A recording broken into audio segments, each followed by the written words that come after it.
Hello, and welcome to the 5th episode of Analyzing Fathers. The purpose of this series is to take a look at fathers, both fictional and non-fictional, to see what, if anything, we can learn from them as current or future fathers. Today, we'll be taking a look at the parenting of Edward Bloom from the book and film, Big Fish. Edward Bloom was born in the small town of Ashland, Alabama, sometime in the 1930s. This birth is recounted to us in two different ways between the book and the film. We will be discussing both. In the book, it is told to us by his son, who likely heard the tale from his father. It's said to be the driest summer in 40 years. Food was scarce and everything died, from crops to plant life to people. It's said that his mother's heart stopped briefly and she died, but came back alive knowing he'd soon be born. A single cloud had appeared in the sky, and everyone in the small town were watching, hoping for rain. This included Edward's father. Because of this, Edward's mother gave birth alone in her home.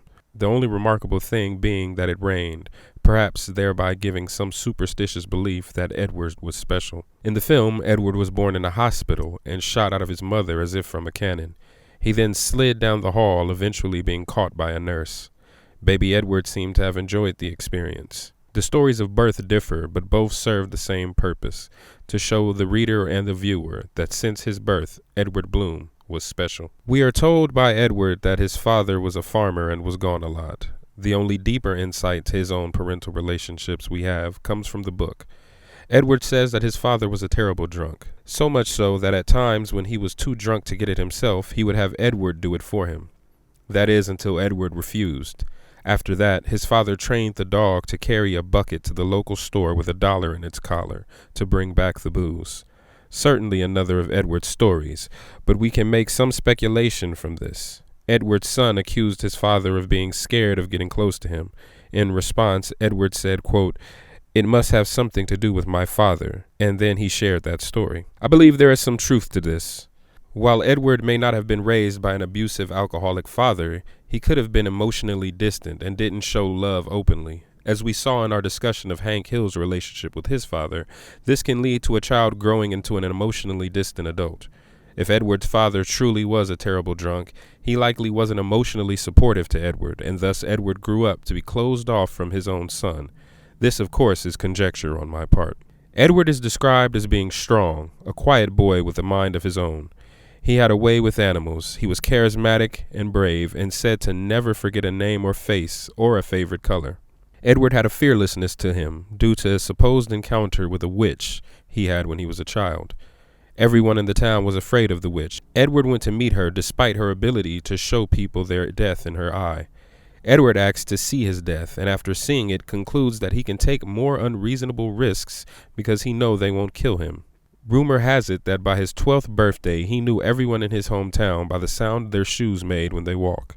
In both the book and film, between the ages of 12 to 13, Edward began to grow so rapidly that he was bedridden for at least a year because the calcification of his bones could not keep up with his height's ambition. During this time, all he could do was read, and so he consumed every book he could and became the smartest person in town. In the film, while reading the encyclopedia, Edward learns that goldfish will grow larger if in a larger habitat, and from this he concludes that the reason he's growing so much is because he's meant for bigger things. With the knowledge of his death and unbound ambition, Edward went on to accomplish much locally. He became a high school star athlete, successful entrepreneur, and local hero. At one point, a giant began eating all the crops and livestock in his town, causing a panic. Everyone was afraid, but Edward volunteers to go to tell the giant to leave. Using his quick wit and charm, Edward told the giant he was a sacrifice. But the giant didn't want to eat him. Edward explains that the town is too small for men of the giant's size or Edward's ambition, and convinced the giant that they should leave together. In the book, Edward simply convinces the giant to become a farmer. This is where the first major differences between the book and film occur. In the film, Edward leaves straight away with the giant named Carl, travels through his town of Spectre,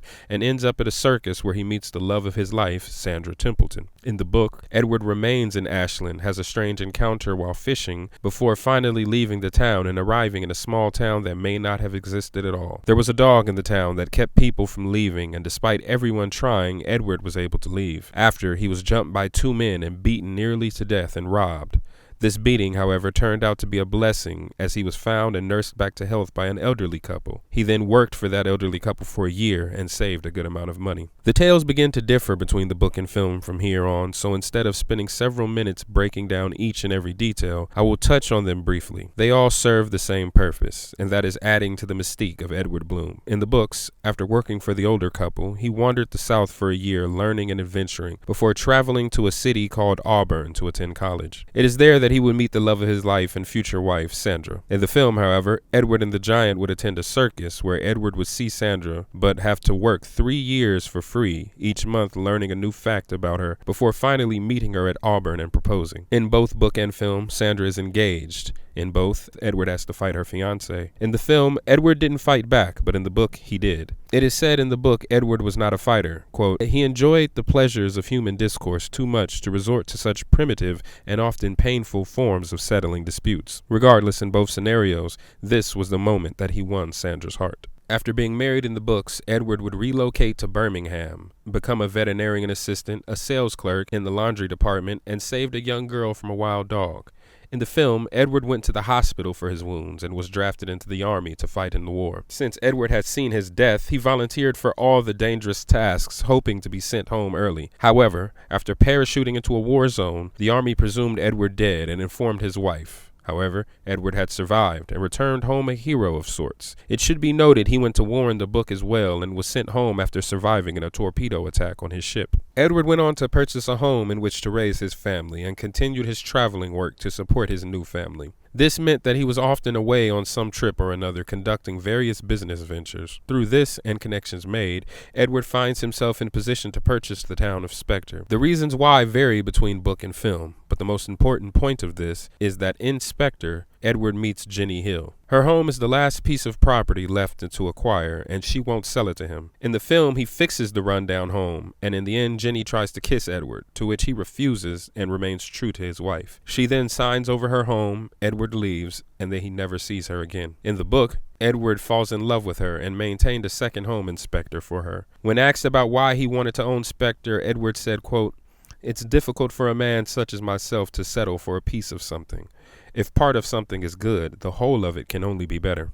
I think this is a naive sort of thinking, as everything has qualities of good and bad in it. We work to accept the good and bad of the things that we love. It also comes off as somewhat greedy and controlling, although I say that with some doubt. Edward purchased Spectre to save it, and he kept his promise in both the film and book. Perhaps Edward truly saw good in Spectre, good worthy of protection and preservation, and he made sure that it was so. Regardless of the differences between the two, Edward was known far and wide to love his wife and his child above all else. In the film, Jenny tells Edward's son, quote, "To him there were only 2 women, your mother and everyone else." Further proof of his familial loyalty. Edward's relationship with his son is complicated in both film and book, though in the film it seems to be worse in my opinion. In the book, Edward had saved his son's life on 2 different occasions. That didn't happen in the film. These experiences likely served to bond Will, Edward's son, to him even more. The book would say of Edward, quote, "He made cameo yet heroic appearances in his child's life." Edward in both mediums refuses to talk about things that matter or that don't concern him directly, such as religion or politics, or anything serious that his son asks him. Will says this about his father, and I think that it sums up his attitude perfectly, quote, "He, Edward, lived his whole life like a turtle within an emotional carapace that makes for the perfect defense. There's absolutely no way in." Throughout the book, there are spots and moments where sparks of a father-son relationship begin to flourish. Will tells his father that he'd missed him if he knew what he was missing. To this, Edward opens son, telling his son that his problem was that he wanted to be a great man. Edward's ambition and drive pushed him out into the world to seek bigger ponds because he felt like a big fish. In both the book and film, Edward was most often gone on the road chasing his dreams. Edward is said to love to drive, and he loved his car because it enabled him to drive and to seek his next adventure. Edward could seem uncaring and even callous because of this, but there are several moments that show otherwise in both mediums. For example, as Edward is passing on, He makes the decision to move from the bedroom he shares with his wife into the guest room because, quote, I don't want her to go to bed every night after I'm gone, looking over at my side and shivering. While it sounds sad, it's meant to give his wife time to adapt to his absence and to not feel uncomfortable in the bed or room after his passing. She would have to live there, likely alone. Edward was excited to be a father, and in the first weeks took the job very seriously. He had a list of virtues he wanted to pass on to his son: perseverance, ambition, personality, optimism, strength, intelligence, and imagination. He looked into his son's eyes and saw great emptiness and a desire to be filled. His job as a father was to fill his son up. And he did these things on the weekend. Edward didn't like coming home, despite loving his wife and child. Coming home at the same time every day was nauseating for him. But because of this attitude, Edward felt like a stranger when he came home because everything had changed. Coming home, he could see the growth, and it made him feel smaller, relatively speaking. For example, as his son grew, Edward shrank. The older he got, the less of a spectacular figure he was. His stories held less meaning and believability. By that logic, Will would one day grow to be a giant, and Edward would one day become nothing. These thoughts served to push Edward out into the world more, to gather more stories and adventures, money, and anything to make himself the big fish. But that's not to say he didn't do fatherly things. Will notes that before his father would disappear, he was a father. He played catch, brought bikes, and had picnics in the park, among other things. In the film, however, none of this is mentioned, perhaps serving to further exasperate the father-son relationship. In the book, when asked if he loved his father, Will said, quote, I imagine it's impossible not to love my father. This response is especially deep when analyzed. A simple no would have sufficed if no love was there, and a yes if their love was there. But to say that is indicative of a son who wants to love his father. Will wants to feel that closeness and camaraderie with Edward. He wants to feel for his father what he can tell other people do. It's said as if much time has been spent pondering and analyzing the way he sees people interact with his father and wondering why he can't have the same thing. Edward hasn't done anything to make his son hate him, but he also hasn't done anything to make his son love him. In essence, he's done the bare minimum of fathering. A wall seemed to be between them, and through years of observation, Will couldn't figure out why. Will said that his father watched him grow with a proud, detached quality. Perhaps this was due to himself feeling small, seeing the growth that happened while he was away. Edward has seen his son as something needing to be filled by him, but as the time went on, he saw that the filling was happening without him, and that perhaps he wasn't as necessary as he had thought. A foolish thing to think, selfish as well. In the film, William had this to say about his father, quote, I didn't see anything of myself in my father, and my father didn't see anything of himself in me. This also coincides with a quote from Edward to his son, saying, quote, you spend years trying to corrupt and mislead this child and fill his head with nonsense, and he still turns out perfectly fine. In the film, Edward and Will were less close than in the books. Their relationship is strained, and it is mostly Edward's fault. Will's push for a deeper knowledge of his father is stronger in the film, although still present in the book. Edward's constant pushback against that knowledge could be taken as a lack of love, or even respect by Will, serving only to exasperate the deterioration between them. Will summed it up perfectly, saying, quote, we were like strangers who knew each other very well. Edward held William at a distance, perhaps for fear of being vulnerable or seeming human to his son. Edward's stories added mystique to his life, raised him from a common working man to so much more in the son's eyes. He aims to achieve immortality through his stories. He even told his son as much, saying, quote, remembering a man's stories makes him immortal. To him, to answer his son's generic and seemingly mundane questions would strip away the layers of grandeur that Edward had worked so hard to build. In the end, William simply sought to know the man behind the stories, to know the truth of Edward Bloom. Having long since outgrown his father's fantastic tales, he expected Edward to have done the same, but Edward would not, much to the annoyance of his son. Will had hoped that in these last moments his father would show vulnerability and open himself up. Anytime they got close to something meaningful, serious, or delicate, Edward tells a joke. Edward in the book tells Will that he's never felt comfortable addressing these things head on because he doesn't know for certain. Proof wasn't available, and his opinions on the subject constantly changed. He felt a joke was appropriate then because at least he and everyone else could laugh. This attitude makes sense when you know Edward's history of knowing how he will die due to the witch's eye. His entire life, Edward has taken great risks and actions because he knows that he will live. Social interactions are nothing when armed with that knowledge, but belief in God, religion, politics, and the like, there was no certainty, and so he felt uncomfortable with that.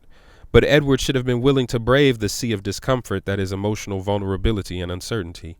He was brave enough to venture into the world, but not enough to be plain in the eyes of his son and wife. A strange thing, to be sure, and one would think it indicated a lack of love, if not for the evidence of his love for his son and family. It does, however, speak to his want to remain the towering, mysterious hero in his child's mind, blind to the fact that his son has long since outgrown the need for a mysterious hero and simply needed a father. Will's quest for that is summed up perfectly with what he said to Jenny after meeting her in the film. Quote, "My father talked about a lot of things he never did, and he did a lot of things that he never talked about.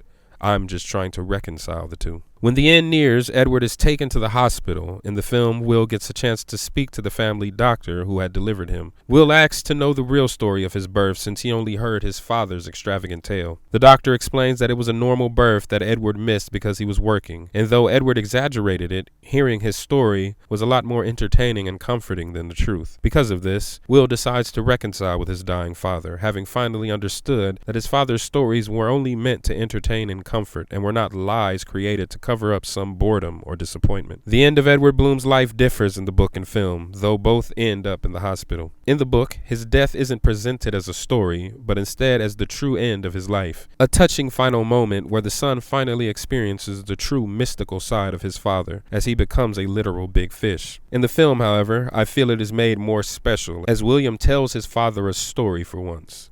A story about his death, in which he becomes a big fish. Edward listens and enjoys it before peacefully passing away. Afterwards, at his father's funeral, Will, his wife, and his mother arrive to be joined by all the characters from Edward's stories over the years, each showing up to pay their respects to Edward. It becomes clear to Will that Edward had simply combined his love of storytelling with his own reality, which finally makes sense to Will. When his own son is born, Will passes the stories on to him, remarking that his father became his stories, allowing him to live forever. So what can we as current fathers learn from Edward Bloom, opening up to our children? Most, if not all, of the conflict between Edward and his son came from his stubborn refusal to open up and to express himself to William. Numerous times, Edward used comedy or some other form of shirking responsibility to avoid any sort of deeper connection with Will. At one point in the film, Will argues that he doesn't know his father at all, to which Edward replies, quote, "I've been nothing but myself since the day I was born. If you can't see that, then it's your fault. Our children want to be like us growing up. But how can that be possible if they don't know us? Most men think showing any vulnerability in love is a sign of weakness and shameful, but there is a way to do it that allows our children to see that there is a way to maintain composure and leadership qualities without sacrificing a part of our nature as humans. Children don't need a brick wall. Discipline and guidance are essential, but so is nurturing and love in equal measure. Showing our children our softer sides as fathers, sharing our beliefs and thoughts about life and our true experience is an essential part of raising healthy and functional children. Listening to our children. While majority of Edward's problem came from his refusal to open up, they were exasperated by his inability to listen to William. A lot of times as parents, there will be issues with our children, and we will have to fight tooth and nail to get to the bottom of the issue so that we can solve it. William gave the problem and solution on a silver platter. I don't know you, and I want to. All Edward had to do was listen and respond in kind, but instead he pretended that the issue would take care of itself. Only by the grace of this not being a real situation did it work itself out. We as fathers in the real world cannot count on such miracles. When our children tell us something, no matter how uncomfortable it is, our duty as fathers is to listen and react accordingly in a manner that best benefits our children and their future. Sacrifice. Putting ourselves aside for the greater good. Edward always saw himself as more, as being destined for bigger waters. He wanted more and set out into the world to find it. There is nothing inherently wrong with this. In fact, more people should have more ambition and drive. But Edward was never truly happy at home, and so leaving to chase his dreams never seemed like it would have any consequences, but it did, and it shows in his relationship with his son. Never being around, coupled with never opening up, drove a wedge between them. As fathers, sacrifice will be required to be the best possible father we can. It's up to us to know and accept what sacrifices must be made, and if the end result is worth the negatives that come with it. Edward never stopped until he physically had to. What was enough? He was successful, wealthy, owned a town in his 40s. At what point was his family secure so he can focus on them? That is something each of us should ponder and address. Our children are only young for a little while, and our presence during these formative times is pivotal to their development. You may not get a chance to make up for it in later years. Despite it all, neither Edward's wife or son ever questioned his love for them. I think that speaks volumes. In the books, his son even went as far as to tell Edward he was a great man. Edward asked if his son knew what makes a man great, and William replied, being loved by his son. This made Edward question whether William felt he was a great man, a roundabout way to ask if William loved Edward. William replied, quote, "Yeah, you are hereby and forever after my father, Edward Bloom, a very great man." A roundabout way of William saying, "Yes, Dad, despite it all, I do love you." Whether Edward's stories are true or not is never revealed in the books. It's left up to the reader to interpret and take away what they will. In the film, it is shown that there was at least some truth in his tales. In the end, it's never fully confirmed whether Edward Bloom was a man of extraordinary adventure and marvelous accomplishment, or just a successful traveling salesman, adept at storytelling and with impeccable people skills. Regardless, to his son, Edward Bloom was a mystery, a known unknown. An ever-present watchman, eager to share tall tales and fantasies, yet never willing to express his truth and feelings of any kind. Perhaps afraid that the discovery of his plainness or lack of accomplishment might lessen him in the eyes of the people he so desperately wanted to see him as a big fish. Thank you for watching this latest episode of Analyzing Fathers. Please like and subscribe for more father-related content, and comment below any fathers you'd like to see me analyze in the future, real people or fictional. In the next episode, we'll be taking a look at the parenting of Odin from the Marvel Cinematic Universe.